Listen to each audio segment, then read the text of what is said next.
This video is made for adult collectors because pain. This is completely unrelated, but now I gotta turn the light on for this. Now that this guy's getting a reissue, he no longer belongs. Oh no, Hound fell over on the rare shelf. It's going there now. Now I need a rare figure to fill up that space.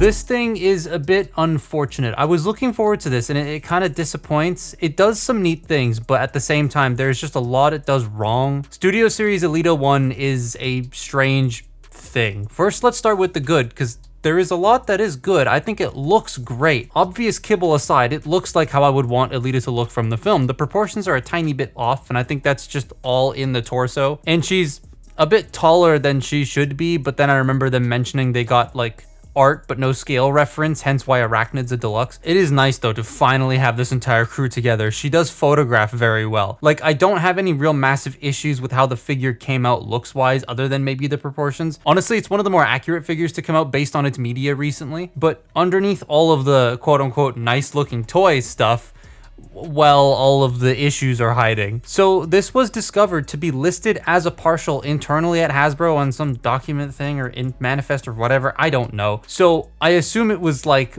SS102 or Cosmos, where it was originally going to be a partial of something but ended up getting its own new mold out of a smaller budget. But here, if that is indeed the case, it's a bit of a detriment to the figure. If that isn't the case though, then well, pain, I guess. I didn't get a chance to ask this time. The robot stays together pretty well, but the chest is the only thing, at least on mine, that does not like staying on all the time, because this whole tabbing into the collapsed wheels thing doesn't really work. It doesn't snap into the wheels, and those wheels do move, so it leaves for a bit of an unstable connection. Head sculpt is nice. It's like really spot on to the film, and I like it. There is a lot of sculpted detail on the top too, which I think is pretty sick to look at, and they picked out a bit in silver. Everything else on my copy feels solid, but I have had friends that have not been so lucky. Their copies have either had heels that fall off a lot, legs that pop off the ball joint a lot, which mine kinda does, the entire lower shin coming off of its pin, which is insane, and then like missing actual tampograph paint. This release is so weird to me because it's all just issues that slipped out. Mine's fine other than the chest thing and some other little ball jointy things I'll talk about in the articulation, but it's still very strange. She comes with a jetpack that looks great, and yes, it connects to the others, which is cool. I wish there was a way to like get the jetpack by itself. And she comes with a gun. It's a new mold from the one that Bumblebee comes with because it's got a hinge at the handle and it's actually painted this time. It's nice to get a second tracker gun. Her articulation, even with the issues, is still pretty all right. So her articulation is quite good, except for her ankles, which they really do suck. It's weird because, you know, modern Transformer you'd think would have really good ankle tilts, but this doesn't. So to start with, the head is on a ball joint, but the ball is coming out of the head and into the torso. Oh God, okay, hang on. So you don't get a lot of tilt out of that. You get a little bit. You get a tiny bit of up and a tiny, or actually quite a bit of down because of the hinge. But I'm holding the chest because if I start moving the head, it's just gonna come undone again.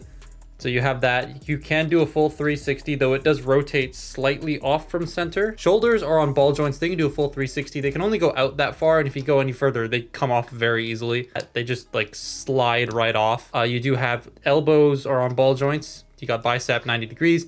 Nothing at the wrist because of all the kibble around it. She does have a waist joint, fully uninhibited waist joint. Love that. Hips can go forward that far. They can go back that far. They can go out. They can't do a full split. She does, and the leg came right off. She does have a thigh rotation, though it is very stiff. But this little bit of detail right in here it's kind of hard to show. There you go. It does kind of move when you rotate the thigh, but the thigh only goes to a certain point. As you see it, then it just pops right off. You do have a double jointed knee that bends a bit weird, but you have a double jointed knee, and then you can move the knee pad if you want. And then the ankles can go down, they can go up, they can rotate, and that's all the pivot you get. You only get that much. I kind of wish there was a cut here to allow for a bit more. Granted, this tab gets in the way then, but like, yeah, you don't get a lot of ankle articulation there. While she's really posable in a lot of areas, I don't like this, I don't like this, and I don't like this, and I don't like this. Like it doesn't take that much effort to pull this figure apart, which is annoying. Granted, you're not going to be sitting here when you're messing with the thing, pulling it apart. I'm just doing this to demonstrate how easy it is, but bits will fall off. Again, I have a friend who has a misshapen ball in the hip, so no matter what they do, it just comes right out. Very unfortunate. So yeah, the robot of Elita is okay. I think it looks great and functionally for the most part is all right, but there are bits of that functionality that don't work that really drag the entire figure down for me. And then there's the transformation. Oh Lord. Now it's time for the transformation. Hooray. I don't like doing this at all. So to start with, we're going to fold the heels in. Then we're going to bring this section out and fold the knee pad into place. Do that on both sides. I'm just realizing the cable for my light is in frame. Move. You want to take the leg here and you want to bring it out and then bring this section up. So bring it out and then bring this section up. And we're going to leave that like that for now. Now we want to take the head, bring it down, rotate it 180 degrees and fold it in. Then you want to take this entire roof assembly here and bring it out. It doesn't want to split. Come on, there we go. Then you want to split it up and bring this entire section, accordion it out somehow. Then take the wheels, and the wheels are going to unfold out. And then you want to squish this section in and peg the back section into place. Make sure this little 5mm port or peg, sorry, is facing out. And you want to make sure when you peg these back in that they are pegged in straight, like that. Not like this, because that's robot mode, that's alt mode. It's very subtle, but it is kind of cool. Then you want to take the shoulder pads and you want to rotate the shoulder pads out on both sides, full 180, as this entire thing compresses again. Stay put.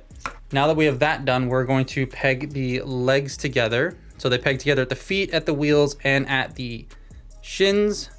If I can get the wheels lined up, can't really see, there it is.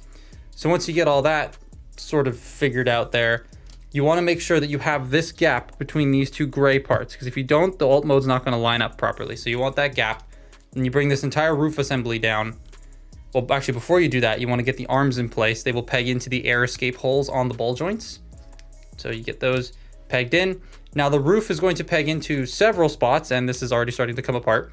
It's going to peg in here, here, and just sort of sit in place. So you bring this down and you snap it into the arms. Then you want to take this bit here, accordion it in on the knees, and these panels will tab into the side of the arms. Well, they'll tab into the side of the arms. They don't really do a good job at that. Then you bring this section down and it will snap into the front. Just get everything. See, these bits here, they sit at this ungodly weird angle, these bits. See, it never lines up on my copy at all, which is a little annoying. Once you get all that done, you want to make sure everything sits nice and flush so that the wheels hit the ground, and there you have her in bike mode. It's not fun to do that. Yeah, that transformation isn't fun, and the alt mode is a bit rough.